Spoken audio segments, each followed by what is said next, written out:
E hoje vamos conversar sobre as alterações posturais e a fisioterapia dermatofuncional, duas áreas interligadas pela funcionalidade. Na verdade, eu já recebi alguns questionamentos de como é que eu podia atuar em áreas tão diferentes, áreas tão distantes. Mas, minha gente, essas áreas estão muito mais interligadas do que vocês imaginam, estão muito mais entrelaçadas do que vocês pensam. E aí eu resolvi trazer alguns exemplos, acho que eu poderia falar aqui o dia inteiro, mas resolvi trazer alguns exemplos para tentar mostrar para vocês como elas se complementam. Né? E eu penso que, independente da área que a gente queira trabalhar dentro da fisioterapia, eu penso que a gente tem que pensar que nós trabalhamos com uma reabilitação, com uma recuperação. E essa minha visão eu levo para a dermatofuncional também. E eu sou muito grata a essas duas áreas que confesso que num primeiro momento eu jamais pensaria que elas iriam se cruzar. E eram duas áreas que eu já me encantava desde a época da faculdade. E de repente parecia que como um passe de mágica eu estava utilizando recursos de duas áreas diferentes no mesmo paciente. Mas a verdade é porque a gente tem que pensar, gente, que o nosso paciente é um ser único, né? A gente tem que realmente olhar esse paciente de uma forma global, não dá para setorizar, né? A não ser que seja uma área assim, realmente bem específica, mas que você tenha conhecimento até para poder indicar para um colega que trabalhe com aquela área, com aquela especialidade. E aí, falando um pouquinho, né, só para introduzir o assunto, eu quero falar para vocês que a dermatofuncional, ela é já uma especialidade da fisioterapia, ela foi reconhecida como especialidade em 2009. E em relação às alterações posturais, né, as escolas de postura, talvez o RPG seja o mais conhecido, né, ou não, a reeducação postural global. Mas existem algumas escolas de postura que visam melhorar essa mecânica postural. A gente tem, por exemplo, o Rolf, que trabalha muito com liberação miofascial. A gente tem as cadeias musculares de Busquet. A gente tem o método GDS. E a gente tem o RPG, né, a Reeducação Postural Global, que talvez seja a mais conhecida, que trabalha com ele embasado numa metodologia mais ativa, onde nós vamos procurar reorganizar essa mecânica postural através de algumas posturas.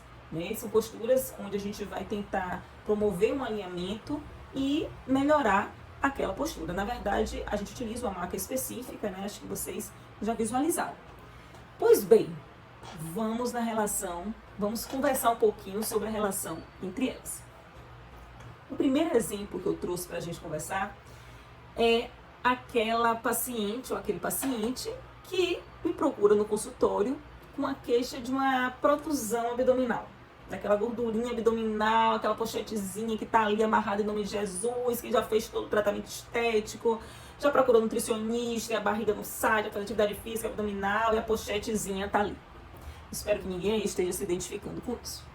Pois bem, eu, com o meu olhar de fisioterapeuta, eu já vou ter um olhar diferenciado para essa pessoa que já chegou com esse histórico. E olha que interessante, gente. Esse caso, por exemplo, pode ser uma alteração postural.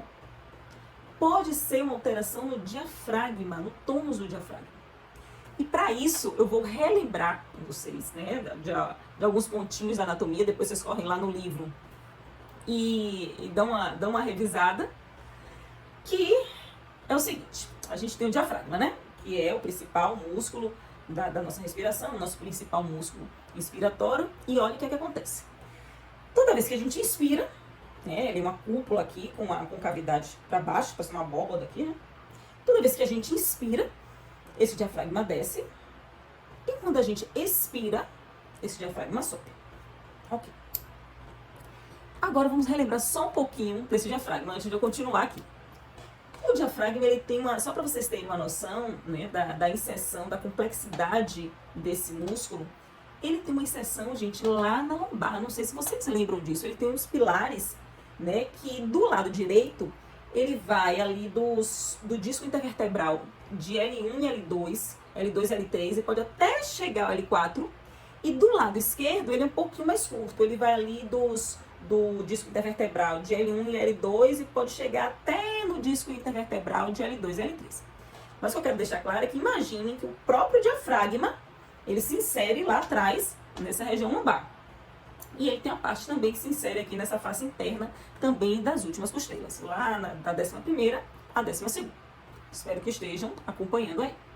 Pois, voltando, quando a gente puxa o ar, quando a gente inspira, esse diafragma desce, expande o pulmão. Quando a gente expira, esse diafragma sobe.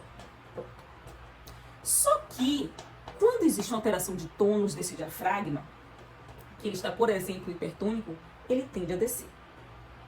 No que ele desce, ele vai aumentar essa pressão intraabdominal.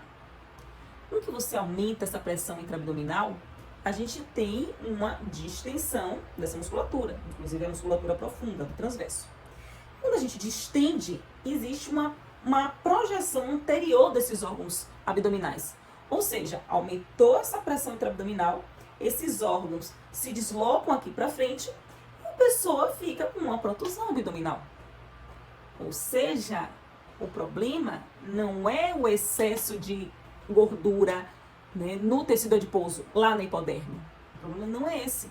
O problema é o aumento dessa pressão intraabdominal que gerou uma projeção desses órgãos abdominais. Entenderam? E aí o que acontece? Isso normalmente vai acontecer em quem tem uma fraqueza da musculatura profunda. Olha que interessante. A pessoa não tem um bom tônus dessa musculatura profunda. No aumento dessa pressão abdominal, ela se distende, a barriguinha vai para fora e a criatura vai procurar você para trabalhar com gordura localizada. Não é, gente, aí gordura localizada. Aí é que tem que ter um olhar do fisioterapeuta. Diga se a gente não tem um olharzinho diferenciado. A gente tem, gente. Nossa profissão é a coisa mais linda. Ai, meu Deus. Enfim, me empolgo falando essas coisas. Mas voltando lá. O tratamento para uma paciente dessa não vai ser com os recursos da dermatofuncional que gerem lipólise, né, que gerem essa quebra do adipócito. Não vai ser. A não ser que ela também tenha associada essa gordura localizada. Eu confesso que a maioria dessas pessoas tem essa alteração de músculo, mas tem também um acúmulo de gordura localizada. E aí, eu, por exemplo, que trabalho, né, nas duas áreas, graças a Deus eu vou ter ferramentas para oferecer para essa minha paciente, para eu tratar, né, tanto a parte muscular, quanto o excesso de tecido adiposo que está ali naquela região. E aí, por exemplo, é claro que eu vou falar aqui de uma proposta de tratamento generalizada, né? Porque para isso a gente teria que fazer uma avaliação e ter um protocolo individualizado para cada paciente. Mas para essa paciente, por exemplo, que tem essa alteração de tônus, diminuição da força do transverso e a gordura localizada, eu ia fazer um trabalho todo de liberação miofascial do diafragma.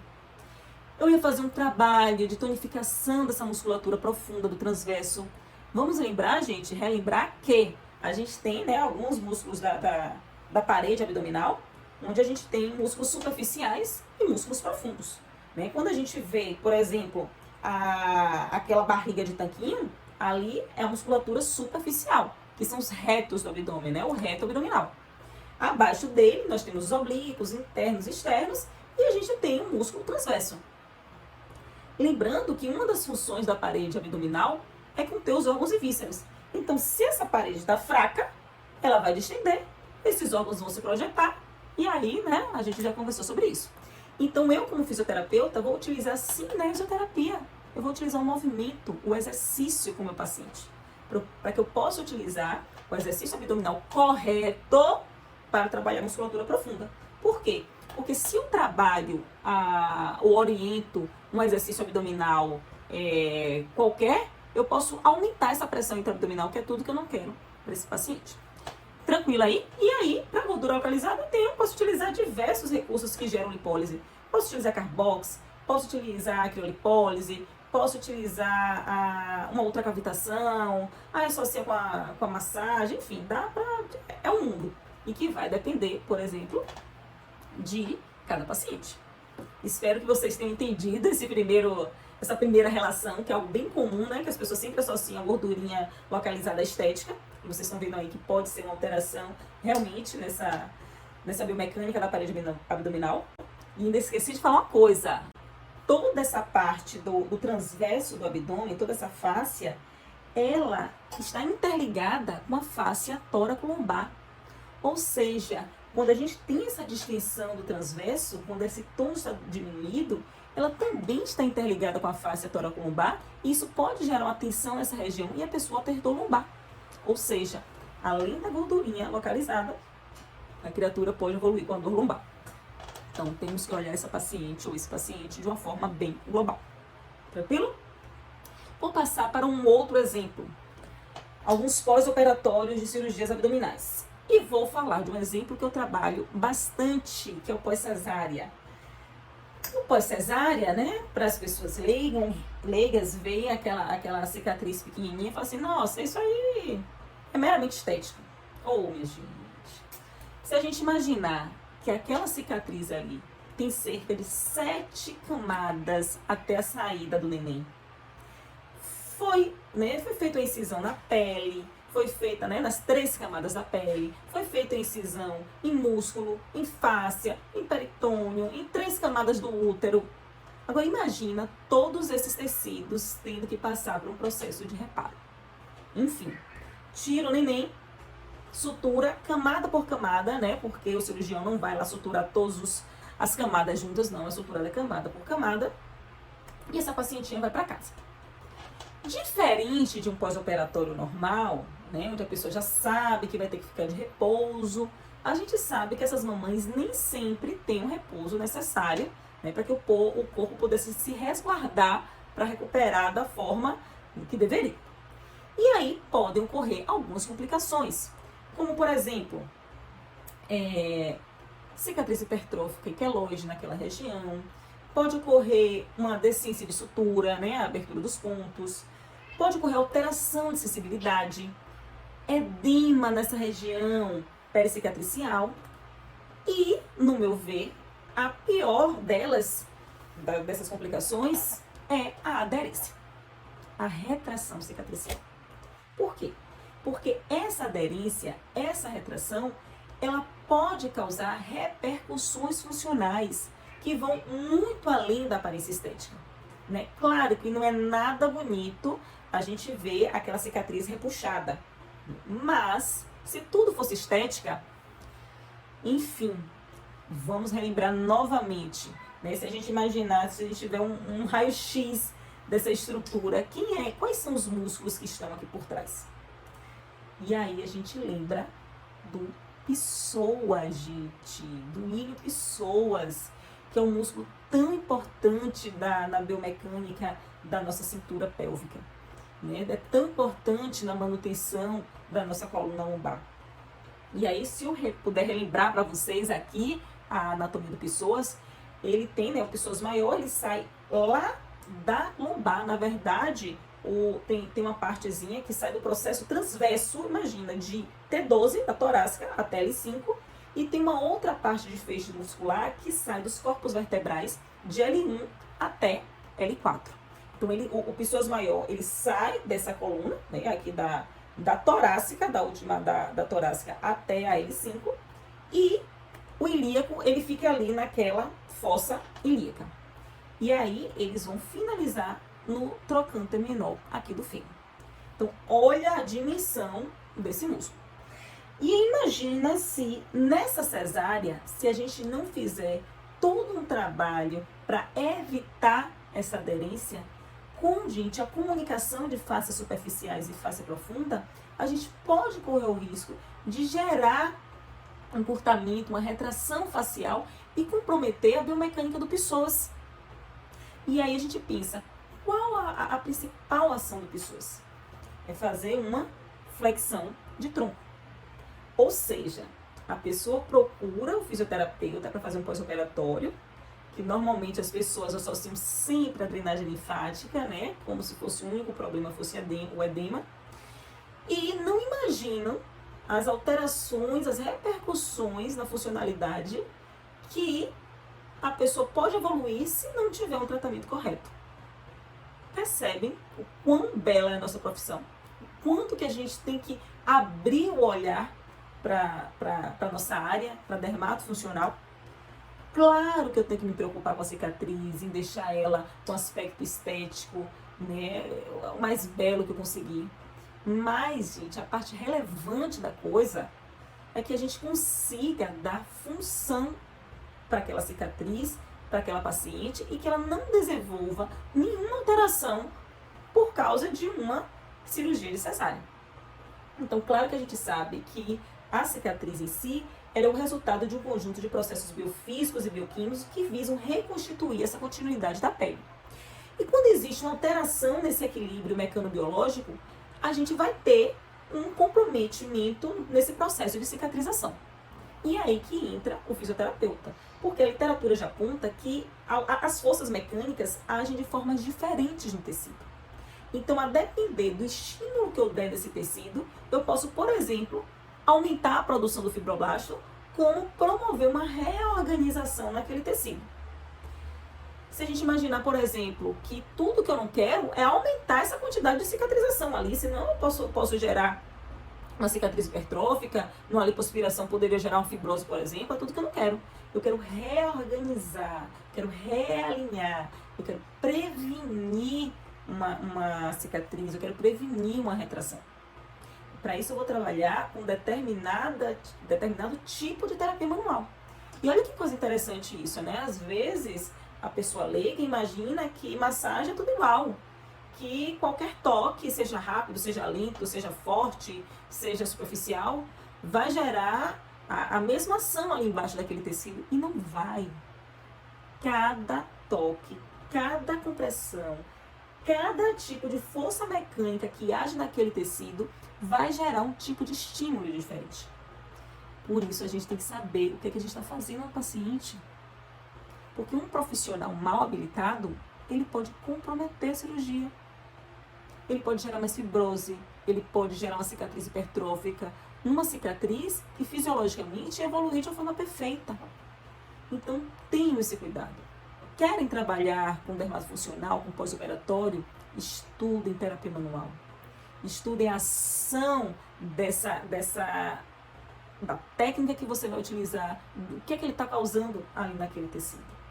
Né? Então, é muito importante. Estudem reparo tecidual, aquelas fases da cicatrização, processo inflamatório, a fase inflamatória, fase proliferativa, fase de remodelamento.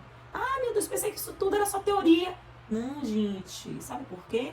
Porque se eu sei em que fase o meu paciente está, eu vou utilizar os recursos terapêuticos adequados para cada fase. Esse é o nosso diferencial. Nós não somos técnicos, né? A gente tem que se lembrar disso. Se eu quero, por exemplo, promover uma degradação, se eu quero promover, por exemplo, uma reabsorção de tecido, uma cicatriz que esteja, por exemplo, com a fibrose, eu vou trabalhar, por exemplo, com técnicas de compressão.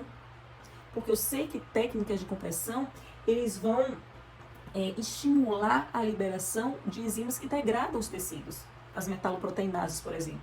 Então, eu sei que eu vou precisar de trabalhar técnicas de compressão. Eu sei que eu vou precisar trabalhar com técnicas lentas, curtas, respeitando a resistência do meu tecido. Mas isso como é que você sabe disso? A gente é sentar, estudar, fazer cursos, se especializar. Não tem como ser só mais um no mercado de trabalho, né? Bom, então uma paciente de cesárea, eu vou trabalhar muita terapia manual, muitos recursos posturais, muito alongamento, muita liberação miofascial. Vou trabalhar drenagem linfática, sim, mas eu tenho que ter esse outro olhar. Porque se eu gero, voltando lá para o nosso amigo pessoas, se eu não trabalho essa cicatriz com um olhar mais global, eu posso causar uma aderência dessa face, desse músculo, né, mais profundo, como pessoas, e ele vai gerar um encurtamento. Se ele gera um encurtamento, ele vai gerar uma flexão de tronco. E aí, vou relembrar novamente o que é que acontece com essa flexão de tronco. Volto lá para a postura, para o RPG. Lembram que toda vez que existe uma flexão de tronco, a gente tem os discos intervertebrais. Dentro do disco, a gente tem um núcleo, e esse núcleo se movimenta. Toda vez que eu vou para frente, esse núcleo vai para trás. Toda vez que eu faço extensão, esse núcleo vai para frente. Só que eu permanecendo muito tempo nessa postura fletida, esse núcleozinho do disco ele vai se posteriorizando. Só que quando ele vai se posteriorizando, quem é que está aqui atrás? Canal medular, medula, raiz nervosa, ligamentos que são inervados. E aí o que acontece? A criatura fez a cirurgia cesárea, não teve um tratamento correto, gerou uma aderência, gerou uma retração, gerou um encurtamento de pessoas, flexão de tronco, posteriorização do disco. Quando ele sai do disco é o quê? Hernia de disco. Aí de brinde, a criatura ganhou hernia de disco. Isso serve também para pacientes que fazem abdominoplastia, cirurgia plástica de abdômen. Mesma coisa. Espero que vocês tenham entendido mais uma vez essa relação. Então eu vou fazer todo o pós-operatório, né, com o olhar da dermato, mas eu não vou esquecer que se eu não tratar da forma adequada, eu posso gerar uma repercussão funcional. E eu preciso ter esse olhar global. Tranquilo? Já que eu estou no abdômen, vou dar o último exemplo, para vocês terem mais ou menos uma ideia. Quando a paciente chega lá e quer tratar uma flacidez de abdômen. Ah, doutora, minha barriga está flácida, tal. Primeira coisa, que tipo de flacidez é essa? É uma flacidez muscular ou uma flacidez tissular, que é uma flacidez de pele? Porque a depender vão ser tratamentos completamente diferentes. Completamente diferentes. Se eu tenho uma flacidez de pele, eu vou trabalhar com recursos que estimulem a indução do colágeno, né? Que eu faça com que meu corpo produza colágeno. Eu posso trabalhar com a radiofrequência, que é a minha preferida. Eu posso trabalhar com a própria Carbox. Eu posso trabalhar com dermocosméticos que sejam firmantes, enfim. Eu tenho uma linha de trabalho que é diferente. Mas se eu tenho uma flacidez muscular, aí eu já começo a pensar numa outra proposta de tratamento. Porque se envolve músculo da parede abdominal, vai mexer praticamente o corpo todo, gente. É o nosso centro de força, é a nossa parede abdominal. E muitas vezes, essa flacidez muscular, ela está relacionada com a diástase abdominal. Vocês já ouviram falar nesse termo. A diástase abdominal é o afastamento desses dois retos, né, que a gente tem aqui no abdômen, dessa parede abdominal. Normalmente está associada no pós-parto, né, onde houve uma distensão grande da parede abdominal. Mas não necessariamente a gente vai encontrar diástase somente em pacientes que têm no pós-parto. O homem, por exemplo, pode ter diástase também. Enfim, e a diástase pode ser supraumbilical, umbilical, infraumbilical, e isso também tem que ser avaliado, né, presencialmente. Mas o que eu quero falar é que não vai ser meramente uma queixa estética. E a depender do grau da diástase, a fisioterapia não vai nem poder ajudar. A depender do grau da diástase, o tratamento é realmente cirúrgico. Mas se pudermos ajudar, a gente tem alguns recursos que a gente pode trabalhar. Uma delas, por exemplo, é a ginástica hipopressiva. É aquela ginástica que é conhecida como vácuo abdominal. Por quê? Porque a gente vai trabalhar com a pressão negativa. A gente vai diminuir essa pressão intraabdominal. A gente vai diminuir, ou melhor, a gente vai ativar essa musculatura profunda, a gente vai ativar o transverso, né? A gente vai evitar um aumento da pressão abdominal que normalmente acontece naquela execução dos abdômenes tradicionais. Então, às vezes, pela falta do conhecimento, você até quer ajudar a criatura achando que, né, que se indicar o abdominal, ela vai melhorar essa flacidez, e aí a pessoa vai piorar aquela diástase. Porque não é todo abdominal que é indicado para diástase, e se a pessoa executa de uma forma incorreta, ela corre o risco de aumentar essa pressão intraabdominal e aumentar esse quadro. Então, gente, o negócio é sério. Querem trabalhar? Estão trabalhando com pessoas, com gente, estudem. Se diferenciem. Então, para o tratamento de diástase, existe uma série de exercícios abdominais específicos que a gente precisa tratar. Um deles, onde a gente trabalha essa musculatura profunda, é a ginástica hipopressiva, que é fantástica para a diástase abdominal. Claro que existem outros abdominais também que são indicados, mas de preferência que nesse momento a paciente seja acompanhada por um fisioterapeuta por se tratar de um processo de reabilitação. Uma vez condicionada essa força, a gente pode encaminhar para um colega da educação física, né, para que mantenha esse trabalho e dê continuidade ao ganho que essa paciente teve. A gente pode trabalhar, por exemplo, a eletroestimulação, a corrente russa, né, associada também a um abdominal correto e indicado, sempre com uma condução correta, né? Se a gente pedir, por exemplo, para a paciente colocar um umbigo nessa região, eu sempre peço para tentar encostar o umbigo nas costas, né? Para evitar o aumento dessa pressão intra-abdominal. Ai, gente, acho que eu já dei pelo menos alguns exemplos, né, de como a dermatofuncional se liga a essas alterações posturais. E espero que eu tenha aberto um pouco a mente de vocês, porque o fisioterapeuta realmente ele tem um olhar diferenciado. A fisioterapia é uma área apaixonante e acho que o meu recado era esse. Qualquer dúvida que vocês tiverem, eu vou deixar aqui também um convite para vocês. Eu tenho um canal do YouTube onde eu compartilho um pouco desse conhecimento da fisioterapia. Então, quem quiser me encontrar, vai lá no YouTube, procura Ana Luísa Barros, fisioterapeuta, que eu vou ter o maior prazer de compartilhar esse conhecimento com vocês. E podem ir no meu Instagram também, que está como Ana Luísa Barros Físio. E qualquer dúvida que vocês tenham, apareçam por lá, a gente bate um papo, conversa, troca experiência. Isso aí, tá bom? Um beijo para vocês e fiquem com Deus.